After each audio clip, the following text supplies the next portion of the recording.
সবথেকে বড় breaking news already আপনারা পেয়ে গেছেন, সেটি হলো এসএসসি 2016-র যে পুরো প্যানেল সেটা কিন্তু ক্যান্সেল করার জন্য ডিভিশন বেঞ্চ নির্দেশ দিয়েছে। অর্থাৎ পুরো প্যানেলটাই কিন্তু বাতিল করার নির্দেশ দিয়েছে কলকাতা হাইকোর্টের ডিভিশন বেঞ্চ। 24,000-এর বেশি, কোথাও শোনা যাচ্ছে 25,000, কোথাও 23,000 প্লাস। এখন পুরোপুরি অর্ডার কপি আপলোড যখনই হবে তখনই নির্দিষ্ট সংখ্যাটা কিন্তু জানা যাবে।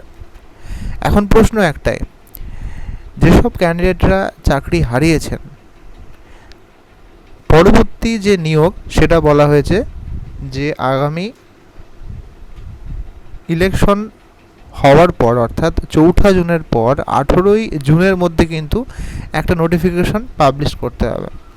এখন সেই নোটিফিকেশনে নিউ নোটিফিকেশনে অর্থাৎ যেটা আসবে 4 জুনের পর, সেই নোটিফিকেশনে কি যারা ওয়েটিং লিস্টে আছেন তারা কি নিয়োগ পাবে, নাকি নতুনভাবে যারা বিএড কমপ্লিট করেছেন তার পরবর্তীকালে 2016-র পরবর্তীকালে তারা পাবেন? তো সেই ক্ষেত্রে একটা বড় ধোঁয়াশা আছে। যতক্ষণ না পর্যন্ত আপলোড হচ্ছে অর্ডার কপি এবং নির্দিষ্ট তথ্য আসে ততক্ষণ পর্যন্ত কিন্তু বলা যাবে না যে নতুনরা আদৌ সেখানে এলিজেবল হবেন কি না, অথবা যে সমস্ত ক্যান্ডিডেটরা অনেক দিন ধরে আন্দোলন করছেন তারা সেখানে সুযোগ পাবে কি না।